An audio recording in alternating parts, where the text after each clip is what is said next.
Question देखेंगे, निम्न में से किस सैंधव स्थल से अग्निकुंड के साक्ष्य मिले हैं? 4 ऑप्शन आपके सामने हैं। क्वेश्चन कहता है अग्निकुंड की बात हो रही है। दोस्तों साक्ष्य कहां मिले हैं? हड़प्पा से, मोहनजोदड़ो से, लोथल से, कालीबंगा से। फटाफट आपको कमेंट्स बॉक्स में उत्तर देने हैं। दोस्तों इस क्वेश्चन का जवाब नंबर 4 होगा कालीबंगा। जब भी कालीबंगा की चर्चा होगी दोस्तों आपको फटाफट याद रखना है कालीबंगा। घग्गर नदी के किनारे है।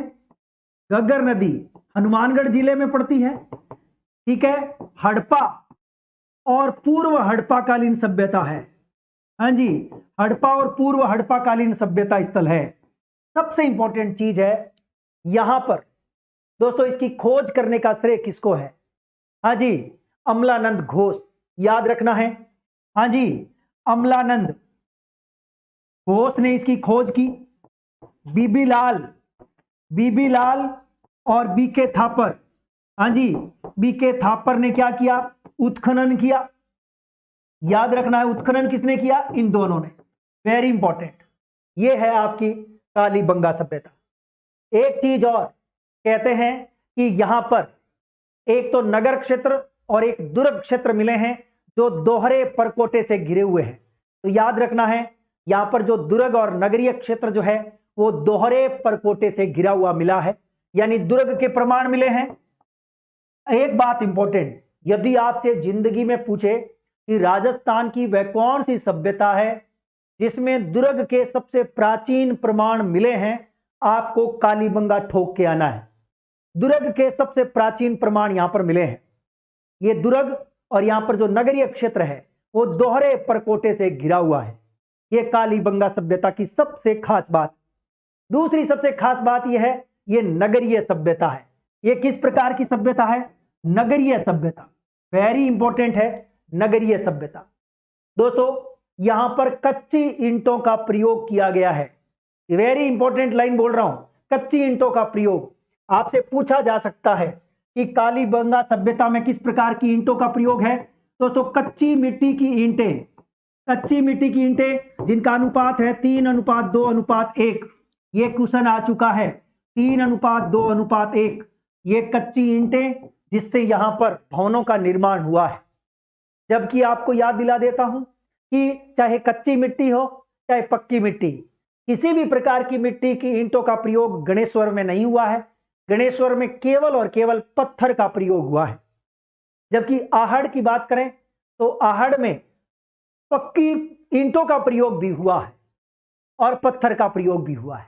याद रखना है, ठीक है, वेरी इंपॉर्टेंट। और यहां पर 2 प्रकार की दोहरी जुते हुए खेत के प्रमाण मिले हैं। दोहरे जुते हुए खेत कौन से?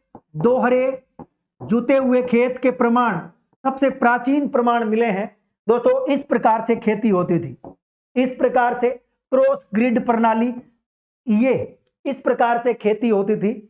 और इसी प्रकार से एक दूसरे को समकोण पर काटती हुई सड़कों के प्रमाण भी यहां पर मिले हैं। दोस्तों ये नगरीय सभ्यता, सुनियोजित नगर नगरीय सभ्यता कह सकते हो आप, या सुनियोजित नगर निर्माण की सभ्यता कह सकते हो। यह है कालीबंगा।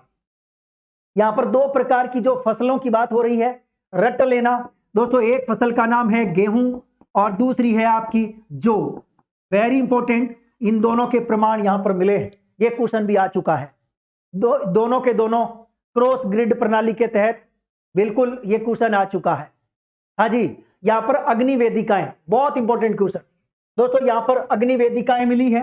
अग्नि वेदिकाएं, अग्नि वेदिकाओं का मतलब होता है वेदिकाएं दोस्तों, इसका मतलब होता है हवन कुंड। हवन कुंड आपसे पूछे जाए कि कितनी अग्नि वेदिकाएं मिली है, आपको 7 उत्तर करके आना है। कितनी मिली है? 7 हवन कुंड मिले हैं, 7। युग्म समाधान, वेरी इंपॉर्टेंट दोस्तों। कौन सा समाधान है? युग्म समाधान के अवशेष मिले हैं। समाधान दोस्तों, युग्म समाधान यानी यहां पर मरने वाले 2 व्यक्तियों को एक साथ युग्म के रूप में यहां पर गाड़ा गया था। युग्म समाधान के अवशेष यहां पर मिले हैं। ठीक है, हां, कपास के अवशेष पर भी यहां पर मिले हैं दोस्तों। कपास के अवशेष वेरी इंपॉर्टेंट। कपास के भूकंप के, एक बार क्वेश्चन आया था कि राजस्थान की वह कौन सी सभ्यता है जिसमें भूकंप के अवशेष हैं। कालीबंगा में भूकंप, रट लेना, भूकंप के अवशेष भी कहां है? बिल्कुल, एनिमल प्राचीन भूकंप के साक्ष्य कहां मिले हैं? कालीबंगा में। कपास के अवशेष भी मिले हैं। एक पशु है ऊंट, जिसके साक्ष्य भी यहां पर मिले हैं। वेरी इंपॉर्टेंट, ये बात एकदम सही है। दोस्तों एक चीज और बताना चाहूंगा, यहां पर एक बच्चे की खोपड़ी मिली है। यहां पर बच्चे की क्या मिली है? एक खोपड़ी मिली है। ये बात आपको याद रखनी है, खोपड़ी। और उस खोपड़ी में कितने छेद मिले हैं? 6 छेद। ये बात भी आपको याद रखना है। हाइड्रोसिफेलिया, शल्य चिकित्सा के प्रमाण माने जा सकते हैं इस खोपड़ी के माध्यम से। ये खोपड़ी भी यहां पर मिली है। मेसोपोटामिया की बेलनाकार आकृति की मोहर भी यहां पर मिली है। यह है हमारी कालीबंगा सभ्यता। दोस्तों कालीबंगा सभ्यता हड़प्पाकालीन और पूर्व हड़प्पाकालीन दोनों प्रकार की सभ्यता है। एक बार क्वेश्चन आया था, वे राजस्थान के कौन से इतिहासकार हैं जिन्होंने हड़प्पा सभ्यता की तीसरी राजधानी कालीबंगा को कहा है? दोस्तों किसको कहा है? कालीबंगा को। किसने कहा है? दशरथ शर्मा ने। हाँ जी, दशरथ शर्मा ने क्या कहा है? इसे तीसरी राजधानी, थर्ड राजधानी, थर्ड कैपिटल, ये कहा है दोस्तों। किसको? कालीबंगा सभ्यता को। किसकी सभ्यता? किसकी? तो आपको याद रखना है, हड़प्पा की तीसरी राजधानी।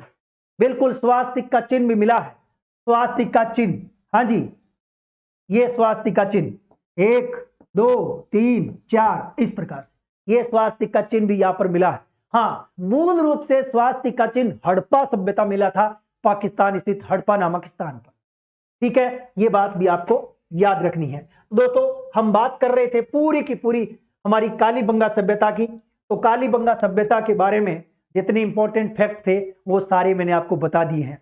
बार बार ये चीजें आपको याद रखनी है। ईंटों का प्रयोग मैंने आपको बताया, कच्ची ईंटों का। यहाँ की जो जल निकासी की नालियां होती थी वो पक्की ईंटों की बनी होती थी। ठीक है, ठीक है, तो ये सारी इंपॉर्टेंट फैक्ट थे। चलिए, तो ये हमारी हो गई कालीबंगा सभ्यता पूरी। ये पहला क्वेश्चन था। जबकि हड़प्पा, मोहनजोदड़ो, लोथल, इनके बारे में आपको जानने की अभी आवश्यकता नहीं है, क्योंकि कल हाँ आने को आ सकता है। दोस्तों हड़प्पा और मोहनजोदड़ो ये दोनों पाकिस्तान में है, जबकि लोथल गुजरात में है। लोथल भोगवा नदी के किनारे गुजरात में है। यहां पर चावल के अवशेष मिले हैं। किसके अवशेष मिले हैं? चावल के।